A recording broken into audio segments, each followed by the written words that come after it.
दरभंगा जिला के विश्वविद्यालय थाना क्षेत्र के रामबाग परिसर स्थित कामेश्वर धार्मिक न्यास ट्रस्ट के कार्यालय पर अपराधी ने दिन दहाड़े पहले तो लाठी से हमला करते हुए कई राउंड फायरिंग की। इस दौरान ट्रस्ट के 2 लोग घायल हो गए।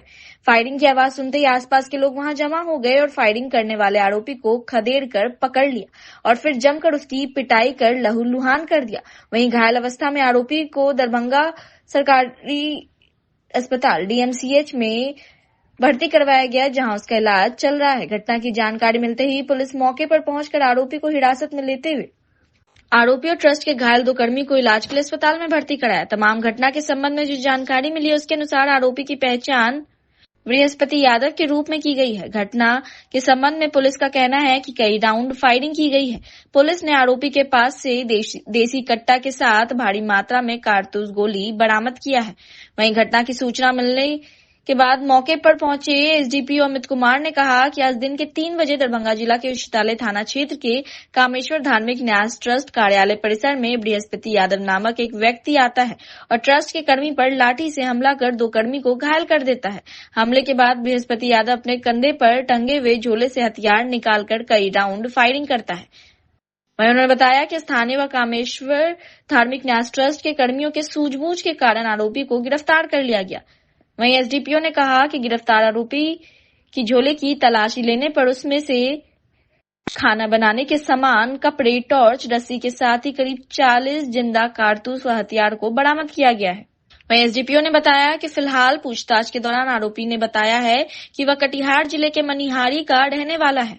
वहीं उन्होंने कहा कि आसपास के लोगों से पूछताछ के दौरान पता चला कि आरोपी 3 से 4 दिनों से इस इलाके में देखा जा रहा था। घटना के संबंध में हमने एसडीपीओ दरभंगा अमित कुमार के साथ साथ स्थानीय कई लोगों से बात की। क्या कुछ कहना है, हम आपको तमाम बातों को सुना रहे हैं। इनकी बात सामने आ रही है, क्या कुछ मंशा थी उसकी सर?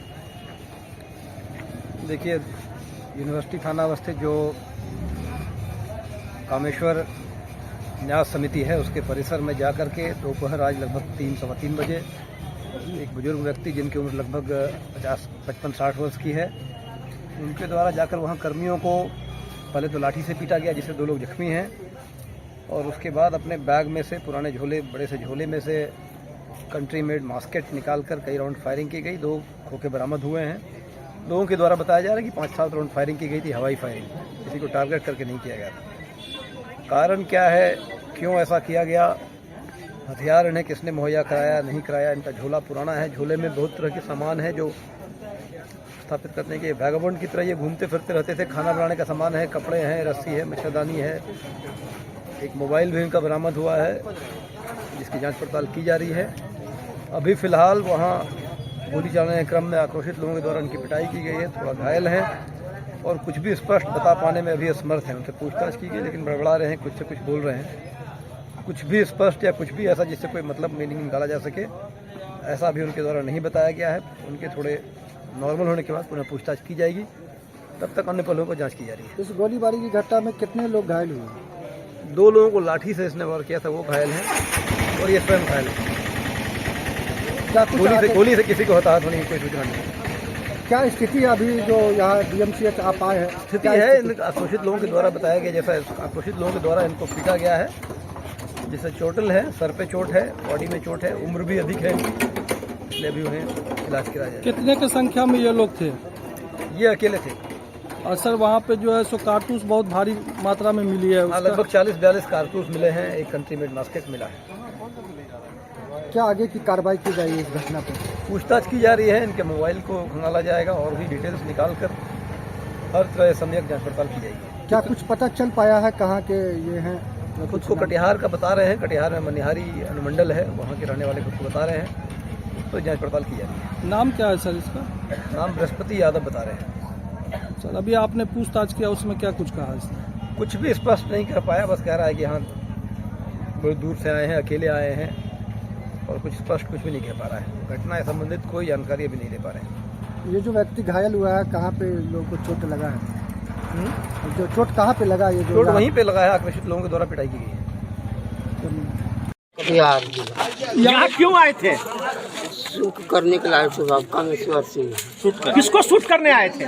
अपना शूट करने के लिए। नहीं तो यहाँ जो गोली आप चलाए किसको शूट करने आए थे? यहाँ कैसे पहुँच गए? डराने के लिए। यहाँ कैसे किसको डराने आए थे? संजय जी अरे जी कहिए यहाँ क्या हुआ है? ये कामेश्वर धार्मिक न्यास कार्यालय है। हम लोग यहाँ के स्टाफ हैं।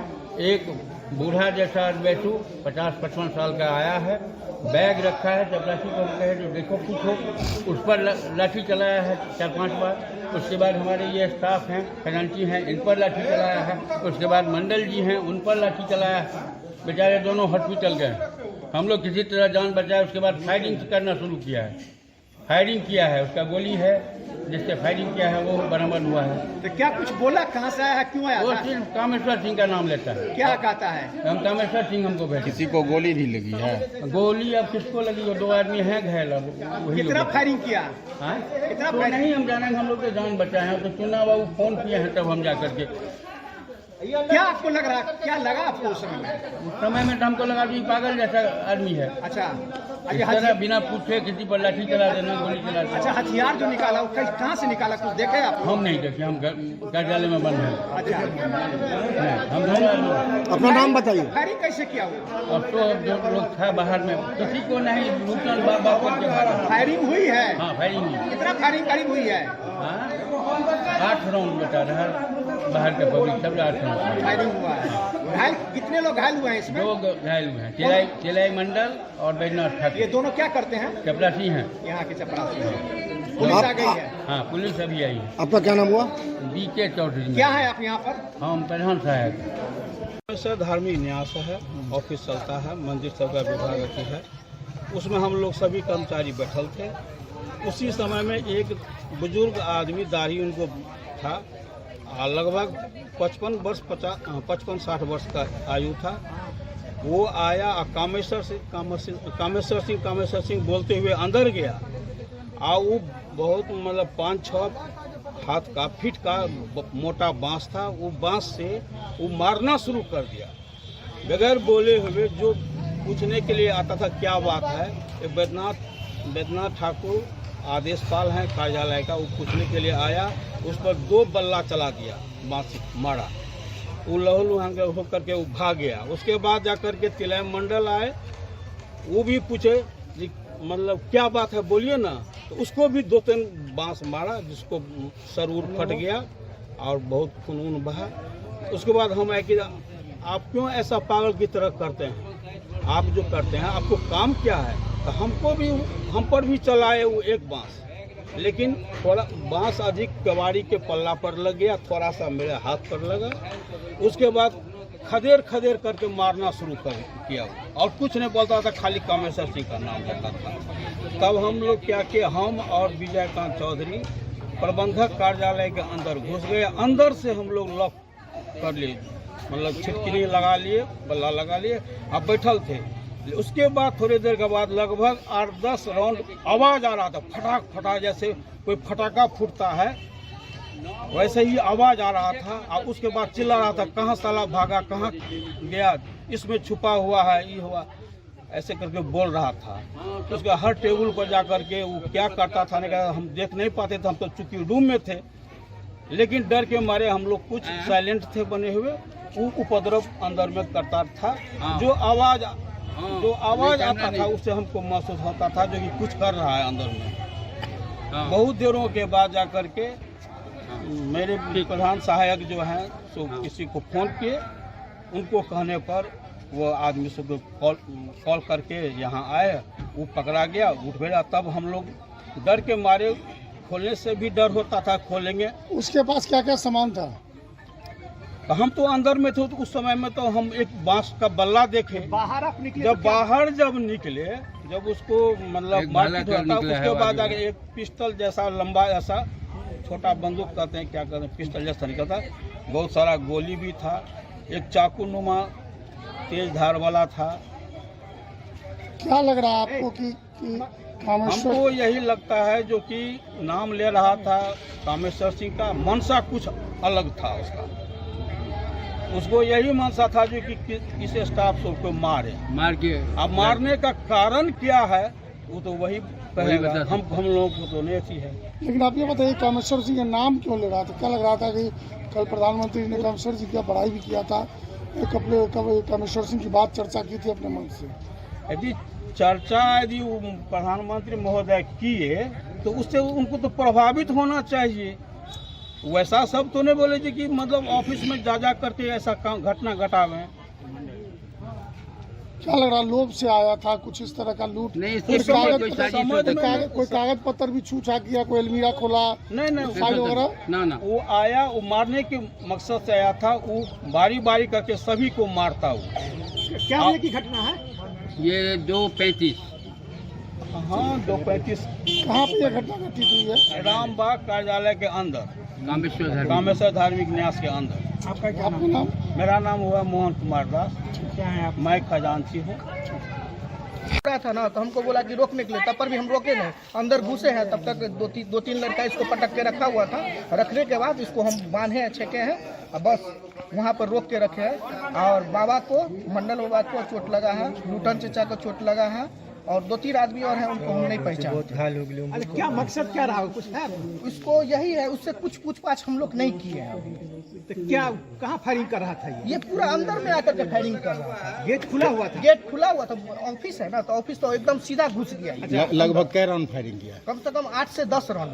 अच्छा, इसके पूछने से कुछ पता चला? जब उसको पकड़े थे बोल रहा है कि हमको धरती भेजा अच्छा। और बस इतना ही बोल रहा है। कहाँ का कुछ बोला? ये बोल रहा है मानसी खगड़िया का। मानसी खगड़िया? हाँ, कटिहार जी। कहाँ पर ये आया है अभी रामबाग कंकाली मतलब रामबाग के अंदर है, गसोनी घर के अंदर फायरिंग हुआ। ये कौन सा ये मंदिर है, कौन सा ये ऑफिस है? ये ऑफिस ट्रस्ट ऑफिस है। अच्छा, ट्रस्ट ऑफिस के अंदर में आकर के फायरिंग किया। तो कितने लोग इसमें काम करते हैं? इसमें इतना नहीं मालूम हुआ कितना लोग काम करते हैं। इधर आओ। इसमें 4-5 से लोग, 5-6 लोग काम करते हैं। कितने लोग घायल है? क्या कितना लोग घायल है? 3 लोग 3-4 लोग घायल है। वो लोग कहाँ है? क्या हॉस्पिटल में गए हैं। अच्छा, कहाँ लगा हुआ उनको चोट? अपना नाम बताइए। अर्जुन कुमार राय। क्या करते हैं आप? हम होटल में काम करते हैं, गाड़ी चलाते हैं। इसी में रहते हैं? हाँ, रामबाग मेरा घर है। यहाँ पे कांड हुआ है, पता नहीं कौन है, कटिहार से बोल रहे हैं, कटिहार से है। और अचानक से आते ही सब पे फायरिंग करना। और ये छुरा इनके पास है, ढेर सारा गोली है, पिस्टल है। देख सकते हैं इनका रूप एकदम डकैत की तरह लग रहा है। हालांकि मेरा भी घर रामबाग में ही है, जस्ट पीछे। जैसे ही मुझे फोन गया है यहाँ से स्थानीय लोगों के द्वारा, दौड़ के आई तो देखी यहाँ पे तो एकदम ये तो फायरिंग भी हुआ है क्या? फायरिंग भी हुई है, 3 गोली चली और जरा सा के लिए एक व्यक्ति बच भी गया है। घायल भी है आदमी एकदम। एक का तो सर्वर सब फूट गया हुआ है।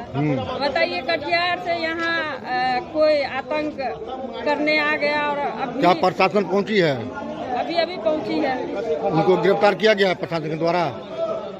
अभी तो तुरंत आई ही है। उनका अपना परिचय दीजिए। सोनीपुर वार्ड नंबर 11 के पार्षद।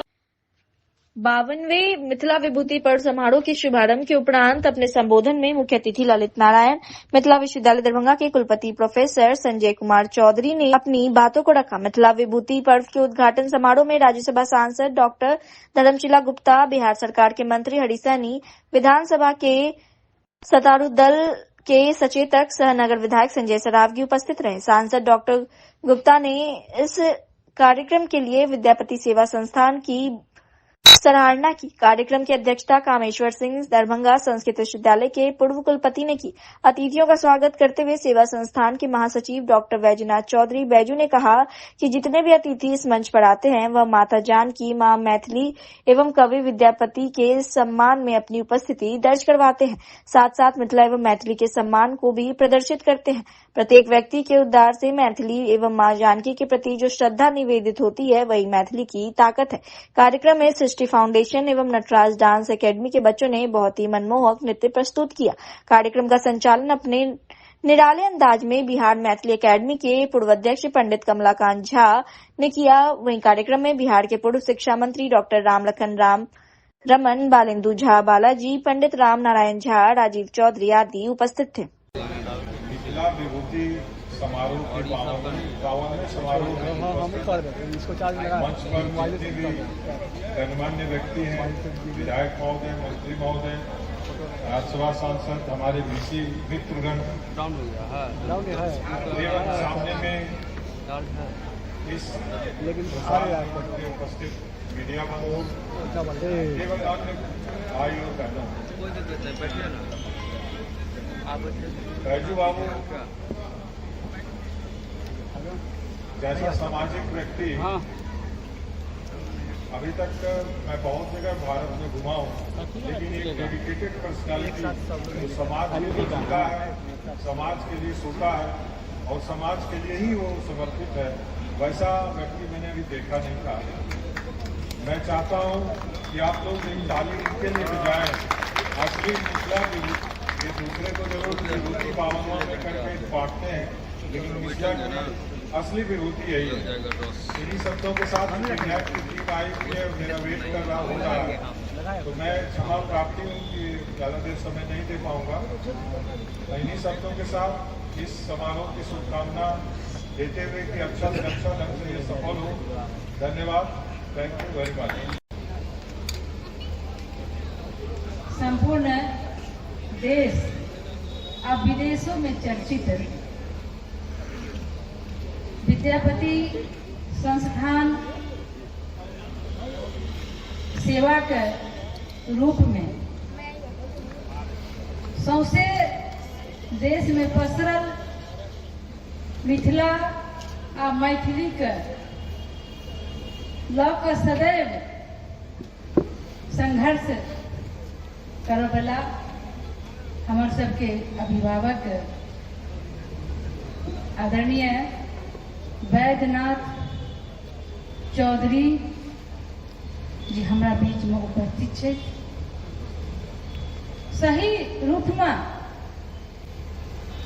हम सब मिथिला विभूति पर्व मना रहे छी और ये हमरा बुझना से कि 52वां मिथिला विभूति पर्व है, लेकिन सही मायने में अगर हम सब पाछू घूम के ताकी आदरणीय बैजू बाबू और आदरणीय कमलाकांत बाबू विभूति मिथिला विभूति छथि, हिनकर लेल एक बेर जोर देर थपड़ी बजा कर हिनकर स्वागत आ सम्मान करी।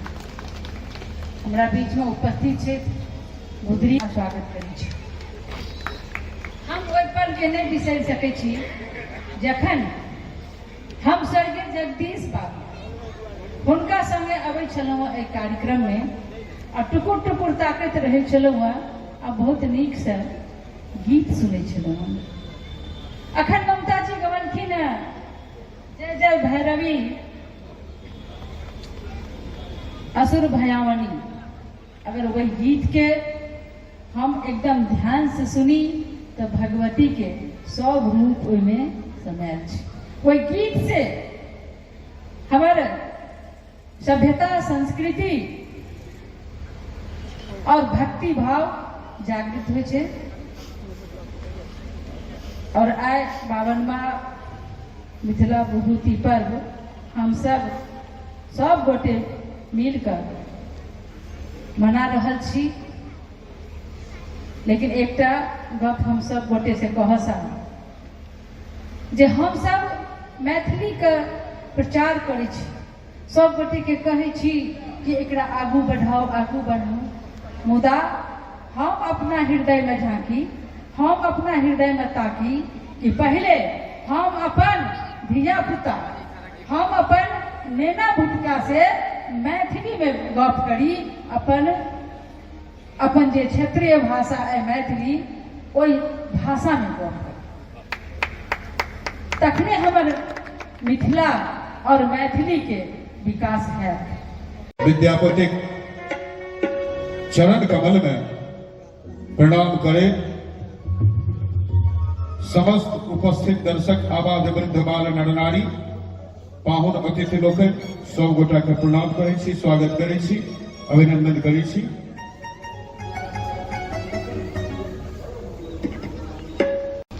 बुझ पड़ैत रहैया कि जे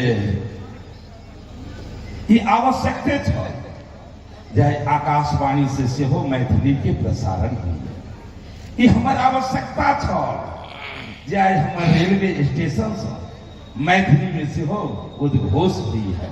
ई बेगरता अनुसार भ सकै छ कि ई मंच नहीं रही तो वह नहीं हुई।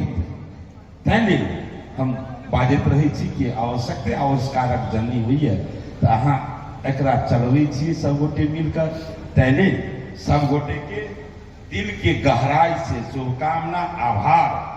ई मंचे के महिमा है कि जे किछ अहाँ के भेटाय आ सब गोटे जे कहै छी पग पग पोखर माछ मखान मधुर बोल मुस्की मुस्कान विद्या वैभव शांति प्रति ई सब जो हम सब बाजै छी ई कतेक दूर तक एकर महिमा पहुंच गई। आय हमर दुनिया के सबसे लोकप्रिय नेता गरीबक मसीहा भारत के यशस्वी प्रधानमंत्री जखन एम्सक उद्घाटन करैत रहथिन तब उद्घाटन के समय हम देखलहुं कि एम्स के लोगों में माछक फोटो देख कर मन खनहन भेल। ये हमर मिथिला के मान है क्योंकि माछ हमर पहचान है।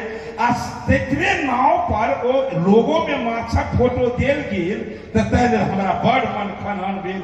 हम वीडियो बना कर तुरंत डाललहुं, हम प्रधानमंत्री के शुभकामना देलहुं।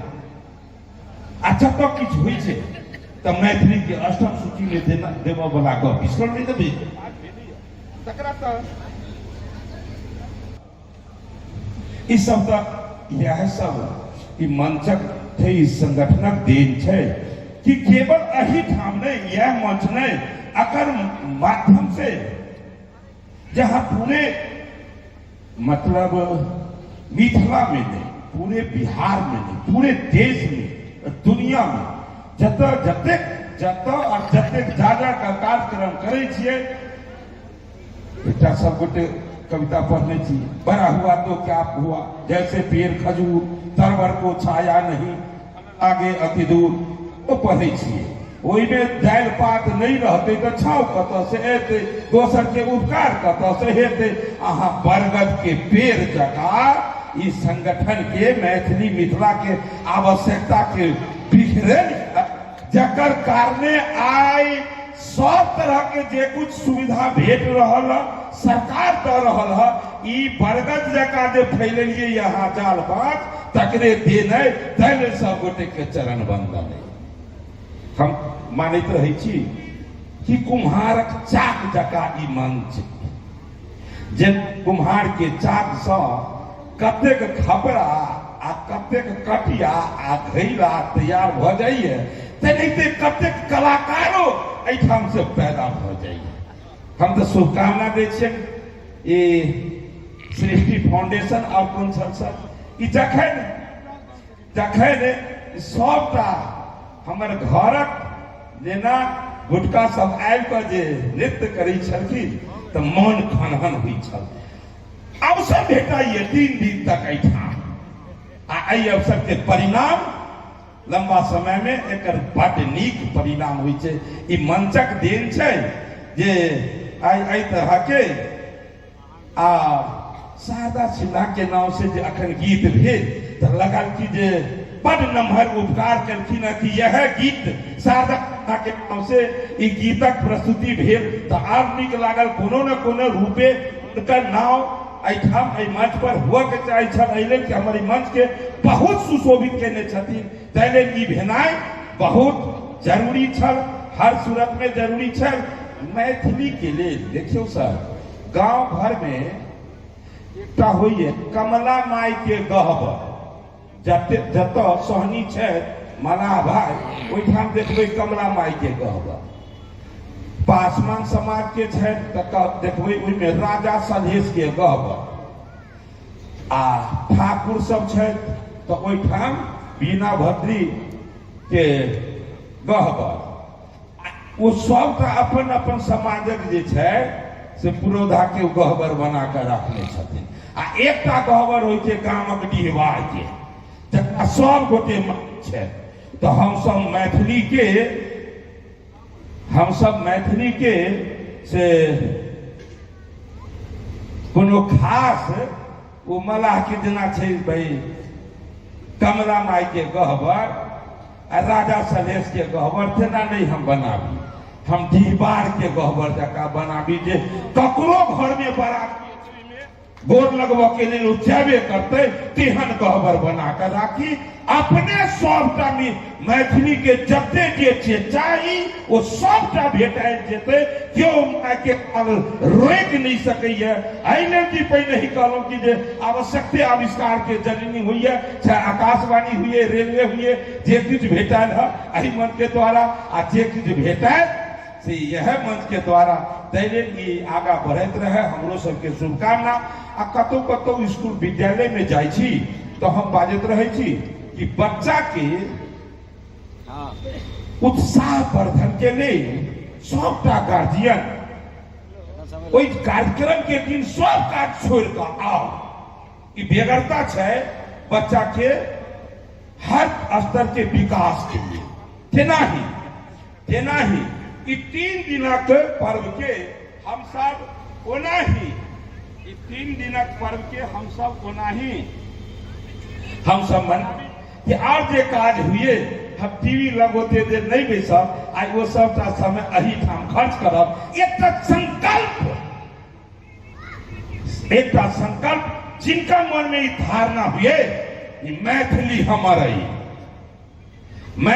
हमारे जब एक Bengali. Tricolour properties private limited Darbhanga की ओर से NH57 दिल्ली मोड़ के पास अवस्थित प्रेस वार्ता कर ट्राइकलर प्रॉपर्टीज के कई सदस्यों ने संयुक्त रूप से मीडिया से बात करते हुए कहा कि दरभंगा में काम कर रहे ट्राइकलर प्रॉपर्टीज के नाम का दुरुपयोग कर झांसा देकर भोले भाले ग्राहकों से जमीन के नाम पर रुपए लिए जा रहे हैं और ट्राइकलर प्रॉपर्टीज को बदनाम किया जा रहा है। अगर ऐसे लोग नहीं समझे तो ट्राइकलर प्रॉपर्टीज कानूनी कार्रवाई करने के लिए बाध्य होगा। और कंपनी के सदस्य ने कहा विगत 10 सालों से ट्राइकलर प्रॉपर्टीज ने दरभंगा में अपनी सेवा दी है और इन्होंने कहा दरभंगा मधुबनी में करीब 5000 कस्टमर है। सभी कस्टमर से उन्होंने आगाह करते हुए कहा कि जिनके पास न जमीन है न कुछ, ऐसे लोगों से बचें। क्या जानकारी देना चाहते हैं?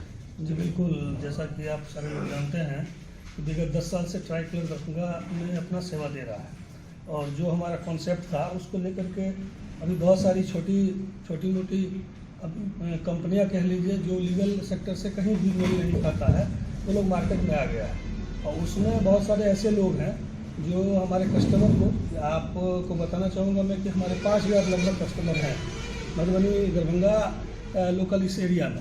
तो उस कस्टमर को वो लोग चेक करते हैं, उनसे संपर्क करते हैं और वो ट्राइकलर का नाम हमारा ख़राब कर रहा है। जैसा कि आप समझ सकते हैं कि बिजनेस तो सारे लोग करते हैं, लेकिन जो संपर्क कर रहे हैं जो लोग, उनके पास न ज़मीन है, न कोई विजन है, न कोई उनका कहीं से कोई प्रोजेक्ट है। तो ऐसे में हम चाहेंगे कि जितने हमारे सम्मानित कस्टमर हैं जो भी हमारे ट्राइकलर से जुड़े हुए हैं उनको मैं आगाह करना चाहूँगा कि ऐसे लोगों से बचें, क्योंकि वैसे भी जो दरभंगा का जो हमारा भौगोलिक क्षेत्र है उसमें बहुत सारी ज़मीन का पेपर दुरुस्त नहीं है और ट्राइकलर इसलिए भी जाना जाता है कि सारे सेक्टर को दुरुस्त करते हुए कस्टमर को हैंड ओवर करता है। बस यही। कितनी शिकायतें आप लोग को मिली सर? आज के डेट में सोशल मीडिया का ज़माना है, सोशल मीडिया का जो ज़माना है उसमें हमने ऐसा देखा है और ऐसा पाया है। मैं बहुत दुख के साथ कहना चाहूँगा कि बहुत सारे ऐसे लोग हैं जो ट्राइकलर में ही ट्राइकलर से ही अपना कुछ पहचान बनाए और वो लोग भी संपर्क में जा रहे हैं। तो हमारे पास उसका प्रूफ भी है कि मतलब वो जो जिस कस्टमर के पास जा रहे हैं, हमारे जितने कस्टमर हैं यहाँ पे मधुबनी दरभंगा समस्तीपुर अदर जितने क्षेत्र से, तो बहुत सारे लोगों के संपर्क में वो जा रहे हैं कि ये हमारा प्रोजेक्ट है जिसमें ट्राइकलर का ही है, लेकिन बहुत सारे कस्टमर खुद आकर के चल के बताते हैं वो चीज़, इस बात को कि सर ऐसा तो बताया नहीं आपने कि आपने प्रोजेक्ट खोला है। तो हम अपने कस्टमर को ये बताना चाहेंगे हमारा जो 2-3 अभी प्रोजेक्ट रन कर रहा है उसमें बेहतर सुविधा के साथ आने वाले समय में जो अभी एम्स का आना या एयरपोर्ट का विस्तार होना या दरभंगा का जो मिथिलांचल का जो हृदय स्थल है उसमें जितना भी काम होने जा रहा है सरकार की तरफ से, तो हम भी अपना जो भी सेवा जो हम शुरू से यहाँ आने के बाद दिए हैं EMI बेस पे, उसमें और इंस्टेंट वगैरह का साथ को लेकर के बहुत अच्छा प्रोजेक्ट हम हैंडओवर करने जा रहे हैं। ऐसी धोखाधड़ी अगर नहीं रुकती है, बढ़ती ही जाती है, तो क्या आप कानूनी कार्रवाई भी करेंगे? बहुत ठोस कार्रवाई करेंगे हम इस पर, क्योंकि मेरा ऐसा मानना है कि बहुत एक एक पैसा जोड़ के कोई अपने लिए घर का सोच रखता है या जमीन लेने के बारे में सोचता है, और वैसे आदमी के साथ ठगी करना ये बहुत ही दुर्भाग्यपूर्ण बात है। जिनको ट्राई कलर के थ्रू लेनी है प्रॉपर्टी, वो कैसे कांटेक्ट करेंगे आपसे? आप दिल्ली मोड़ पे अवस्थित जो ट्राई कलर ट्रेड सेंटर के नाम से हमने यहाँ पे ऑफिस खोल रखा है, उस पर संपर्क कर सकते हैं। हमारा जो दरभंगा की एक पहचान बन चुकी है इंपीरियल पार्क, वहाँ पे आके संपर्क कर सकते हैं। और बहुत सारे हमारे यहाँ पे अब डायरेक्टर हो चुके हैं, और जितने भी लोग हैं हमारे सेल से जुड़े हुए, उनसे संपर्क कर सकते हैं, वो उचित सेवा देंगे आपको। अपना परिचय। टाउनशिप डेवलप का ये बिहार का ये कंपनी का पहला ये है, और बिहार में पहली बार ये मतलब ये शुरुआत की थी सबसे फर्स्ट। और हमारा जो मिथिलांचल में है, हम 2014 से काम कर रहे हैं यहाँ पर, और कस्टमर का विश्वास है हम लोग के ऊपर, और आने वाले समय में और आगे हम लोग बढ़ेंगे। दरभंगा का सबसे बड़ा प्रोजेक्ट है इंपीरियल पार्क, जो सोभन में स्थित है, और जो बीते 5-10 साल का डेवलपमेंट है गवर्नमेंट के द्वारा, उसमें कहीं न कहीं वो हमारे प्रोजेक्ट को कनेक्ट किया है। और अभी जो फैसिलिटी हम दे रहे हैं इंपीरियल पार्क सोभन में प्रोजेक्ट में, हम आने वाले टाइम में और उसको बेहतर ढंग से लोगों के बीच ईजी EMI में, आसान किस्तों में लोगों तक पहुंचे, इसकी व्यवस्था में लगे हुए हैं। और बहुत जल्द आप लोगों को फिर से जो नया स्वरूप है वो देखने को मिलेगा। को पता है कि 2014 से ट्राई कलर दरभंगा में काम कर रही है, तो हमारे 3-4 प्रोजेक्ट हैं जिसमें बहुत सारे कस्टमर इन्वेस्ट किए हैं, जैसे सर बताएं। तो हमारा जो कॉन्सेप्ट है वो बिल्कुल क्लियर है कि हम कस्टमर को प्लॉट देते हैं और डेवलपमेंट के साथ देते हैं प्लॉट। तो उसमें बहुत सारे, जैसे सर बताएं कि बहुत सारे लोग जो है वो हमारे नाम पे बिजनेस कर रहे हैं, तो ऐसे लोग हमारे से डायरेक्ट संपर्क करें, ऑफिस से संपर्क करें, वो उन लोगों के बातों में न जाए, ऑफिस से संपर्क करें।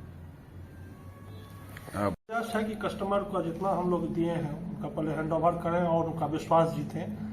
बिल्कुल जो ट्राई कलर एक मापदंड पर चल रहा है, हर कस्टमर का विश्वास हम लोग जीतेंगे, यही हम लोगों की कस्टमर को भी शुभकामना, विश्वास दिलाते हैं। परिचय दे दें। Kishore Kumar Thakur, DPT। Delhi world public school Darbhanga में बच्चों के कार्निवल में एक यादगार और उल्लासपूर्ण क्षण का अनुभव हुआ।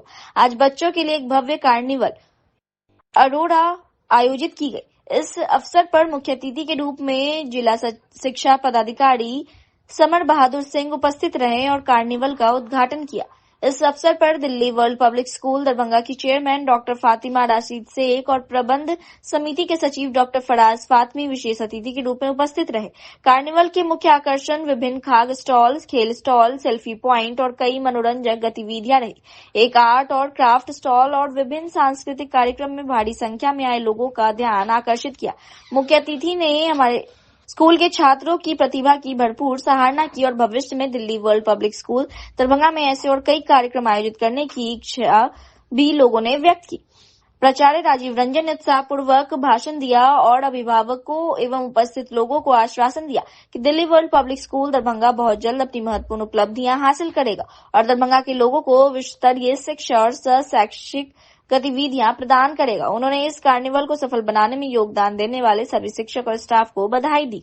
मैनेजमेंट कमेटी के हमारे लिए भी एक खुशी का अवसर है कि आपके इस कार्निवल इवेंट में बाल दिवस के अवसर पर मुझे आपके कार्यक्रम में सम्मिलित होने का शुभ अवसर मिला है।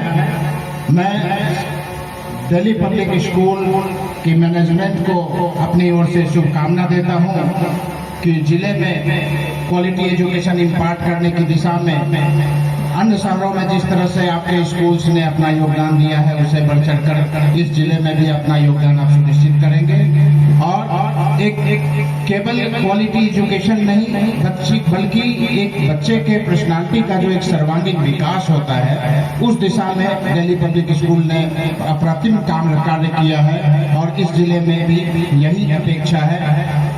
हमारा कार्य बच्चों को केवल पढ़ाना नहीं होता है, बल्कि बच्चों के अंदर कई प्रतिभाएं छुपी होती है। कार्निवल के माध्यम से हमने देखा कि यहाँ पे को करिकुलर एक्टिविटी हो, फूड स्टॉल हो, या आगे आने वाले समय में हम देखना चाहेंगे कि और भी जो हमारा को करिकुलर एक्टिविटी है उसको भी समान रूप से आप प्रोत्साहित करेंगे, क्योंकि हर एक बच्चा अपने आप में एक यूनिक कैरेक्टर होता है और उसकी एक यूनिक कैरेक्टरिस्टिक होती है। केवल पढ़ाई में आगे रहने वाले बच्चे हीरो नहीं होते हैं, बल्कि सभी बच्चे अपने आप में हीरो है। कोई स्पोर्ट्स में, कोई आर्ट में, कोई ड्रामा में।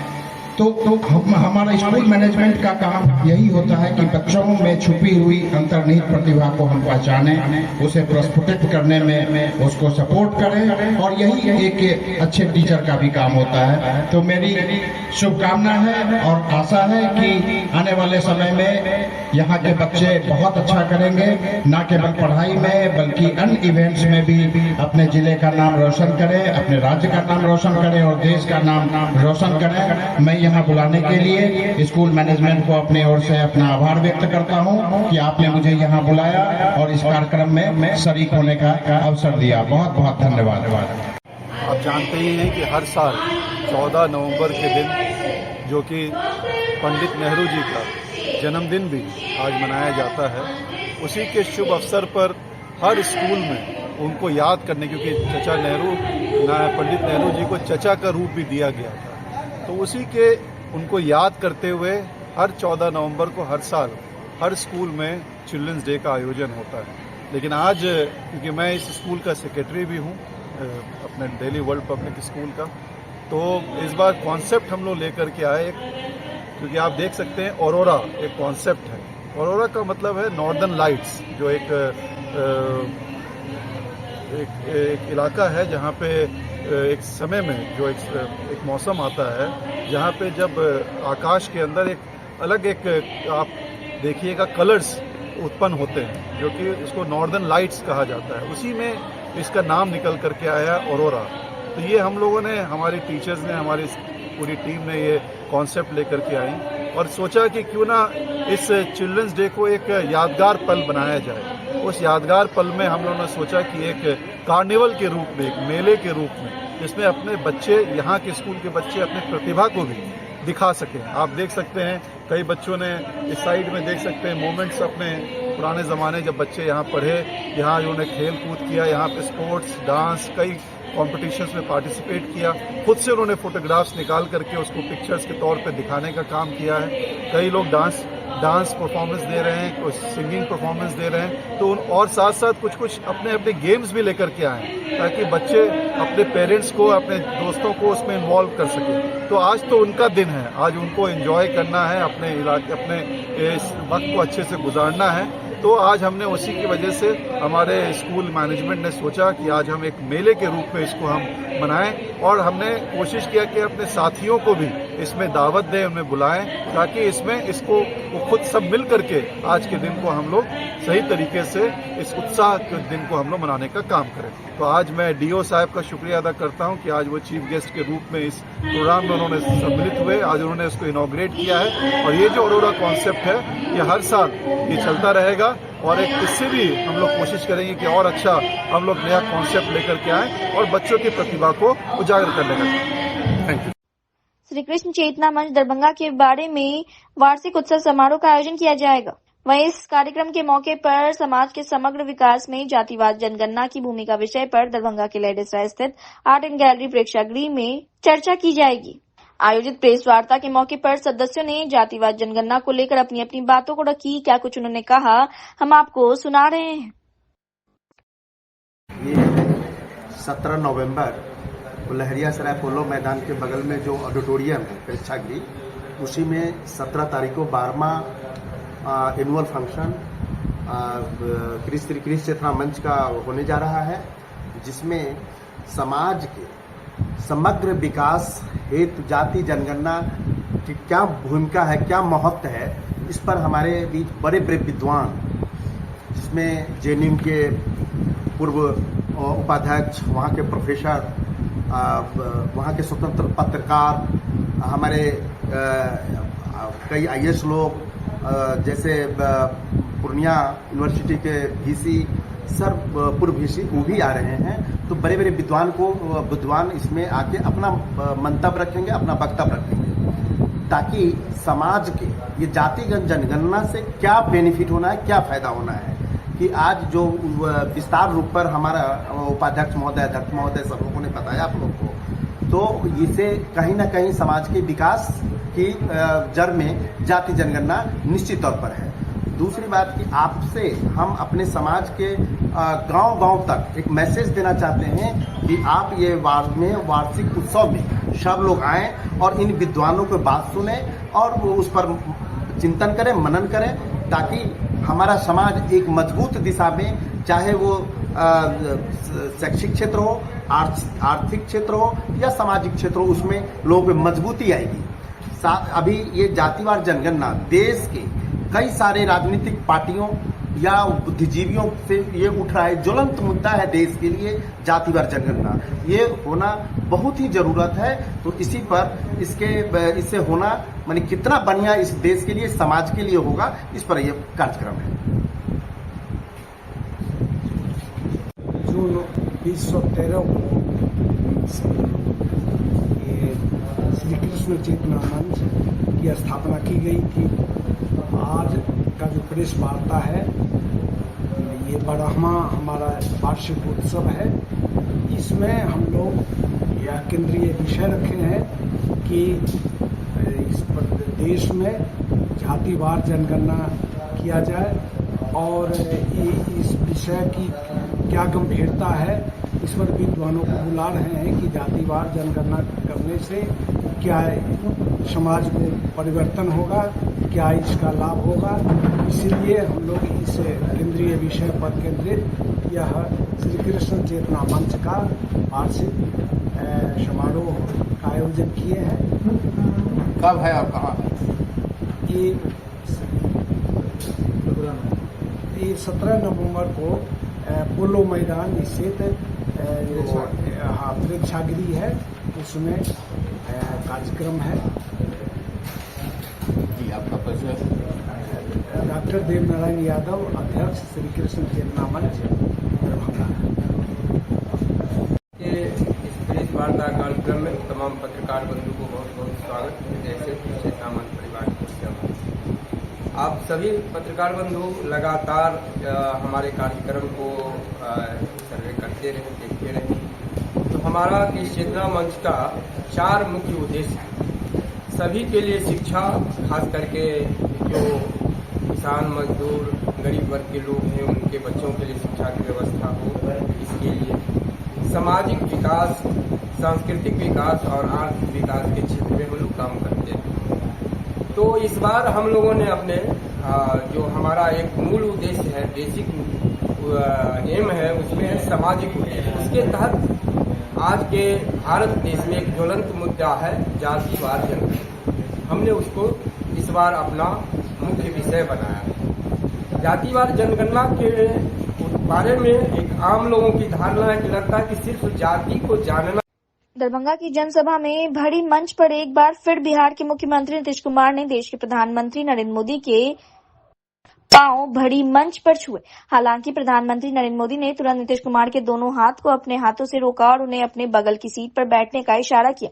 दरअसल बिहार के दरभंगा में एम्स के शिलान्यास और भूमि पूजन के लिए देश के प्रधानमंत्री नरेंद्र मोदी खुद दरभंगा के शोभन एम्स बनाने वाले स्थल पर पहुंचे थे। इसी दौरान जब मुख्यमंत्री वहां उपस्थित भीड़ वाली जनसभा को संबोधित कर लौट रहे थे, तभी बड़े मंच पर नीतीश कुमार अचानक अपने दोनों हाथ फैला प्रधानमंत्री के पांव पर झुक गए। लेकिन जब तक प्रधानमंत्री मुख्यमंत्री के हाथ पकड़ रोकने का काम करते रहे, तब तक पूरा नजारा मीडिया के भी कैमरे में कैद हो गया। हालांकि प्रधानमंत्री ने स्थिति को संभाला और मुख्यमंत्री नीतीश कुमार के दोनों हाथ अपने हाथों से पकड़ा और मुख्यमंत्री को अपनी जगह पर बैठने का इशारा किया। हालांकि मुख्यमंत्री के स्वभाव को देख एक तरफ मंच पर उपस्थित तमाम नेता मुस्कुराने लगे, वहीं जनसभा में उमड़ी लोगों की भीड़ भी जमकर ठहाके लगाने लगी। अब मुख्यमंत्री का यह वीडियो पूरे सोशल मीडिया पर जमकर वायरल हो रहा है। ऐसे में विपक्ष मुख्यमंत्री के प्रधानमंत्री के पांव छूने पर सवाल खड़े कर रहे हैं। जब मुख्यमंत्री के व्यवहार पर सवाल खड़े हुए तो बिहार के लोक स्वास्थ्य अभियंत्रण मंत्री नीरज कुमार मीडिया के सामने जवाब देने आए और साफ शब्दों में कहा कि प्रधानमंत्री ने आज बड़ी सौगात दी है। इसलिए मुख्यमंत्री ने बिहार की जनता की तरफ से प्रधानमंत्री के पांव छूकर उनका सम्मान किया। यह नीतीश कुमार का बड़प्पन है और यह पूरा एनडीए के संस्कार में है। पांव छूने की घटना पर राजद के उठाए सवाल पर कहा कि राजद के अंदर संस्कार नहीं है, वहीं विपक्ष के पास भी कोई मुद्दा नहीं है। जब सरकार में मौका मिला तो बिहार को लूटने और अपहरण उद्योग चलने का काम किया। अब बिहार की जनता ऐसे लोगों के हाथों में बिहार की सत्ता नहीं सौंपने वाली है। वहीं दरभंगा में एम्स शिलान्यास पर खुशी जाहिर करते हुए कहा कि जो लोग गंभीर बीमारी होने पर बेहतर इलाज के लिए बिहार से बाहर जाकर धक्के खाते थे, उन्हें अब उनके इलाके में ही दिल्ली एम्स की तरह इलाज की सुविधा मिलेगी। उन्होंने बताया कि लगभग 3 वर्षों के अंदर यह एम्स बनकर तैयार भी हो जाएगा। लोगों की तरफ से उनका आभार है और हम सीधे तौर पर ये कह रहे हैं कि जब तक सूरज चांद रहेगा, नरेंद्र मोदी तेरा नाम रहेगा। ऐसा काम करके गए हैं लाखों करोड़ों लोग जो दिल्ली में धक्का खाते थे, पटना में जाकर धक्का खाया करते थे इलाज के लिए। अब अपने गांव में, अपने घर में ही खुलेगा अस्पताल, इलाज भी कराएंगे और 5-5 लाख रुपए के आयुष्मान कार्ड से अपना फ्री में इलाज, ऑपरेशन होगा, दवाई भी मिलेगा। ये बड़ा काम, जीवन दायिनी काम माननीय प्रधानमंत्री ने किया है, इसके लिए उनका दिल से आभार है, अभिनंदन। नीतीश कुमार ने भी काफी आभार व्यक्त किया अपने भाषण के दौरान, और भाषण समाप्त होते ही वो प्रधानमंत्री के तरफ तेजी से दौड़ कर गया, दोनों हाथ से पैर छुए। देखिए, ये नीतीश कुमार जी का बड़प्पन है। ये नीतीश कुमार जी का बड़प्पन है कि माननीय प्रधानमंत्री जिस तरह से इतना बड़ा सौगात देके गए, तो पूरे बिहार के जनता की तरफ से उन्होंने पैर छू के अभिवादन करके अभिवादन किया उनका। ये हमारा संस्कार है, ये एनडीए का संस्कार है। इस चीज पर आरजेडी वाले उंगली उठाते हैं तो आरजेडी कुसंस्कारी पार्टी है, इनको संस्कार से कोई मतलब नहीं है। ये लोग उज्जट हैं, किसी का सम्मान नहीं करते हैं। समाज में सम्मान बहुत बड़ा चीज होता है, अपने से बड़े का सम्मान करना, पैर छूना, हाथ जोड़ना, ये कोई गलत काम नहीं, ये सम्मान देना है। जब इतना बड़ा सम्मान प्रदेश को मिला है, इतना बड़ा सौगात माननीय प्रधानमंत्री जी दिए हैं उत्तर बिहार और मिथिला को, तो अगर नीतीश जी पैर छू के उनका सम्मान किए तो नीतीश जी का बड़प्पन है, हम उनका अभिनंदन करते हैं, स्वागत करते हैं। विपक्ष के लिए एक और मुद्दा खड़ा कर ये विपक्ष के पास कोई मुद्दा ही नहीं है। विपक्ष है जब मौका मिलती है तो राज्य को लूटने का काम करती है, जनता को लूटने का काम करती है, अपहरण उद्योग चलाने का काम करती है, जंगल राज कायम करने का काम करती है। इसलिए अब कभी उनको बिहार के लोग मौका नहीं देंगे और बिहार में पुनः एनडीए की सरकार बनेगी। ये लोग अफवाह फैलाने वाले पार्टी है। जब चुनाव आता है तो कहता आरक्षण खत्म हो जाएगा, ये कानून बदल जाएगा, तरह तरह का चीज कहते रहते हैं, लेकिन जब सरकार बनती तो इनका बोलती बंद हो जाता है। वही हाल है, पुनः नया अफवाह फैलाएंगे और अफवाह में लोग यहाँ के नहीं आएंगे। पुनः एनडीए की सरकार यहाँ बनेगी, ये गारंटी। टाइम फ्रेम नहीं बताया है कि मोदी जी ने अपने स्पीच में, क्योंकि बहुत विलम्ब से यहाँ शिलान्यास हुआ है, तो क्या कब तक उम्मीद है? मुझे लगता है कि 2-2.5 साल के अंदर ये बनकर तैयार हो जाएगा। जो टाइम फ्रेम होता है मोटा मोटी वही होगा और बहुत जल्दी अविलंब बनकर तैयार हो जाएगा।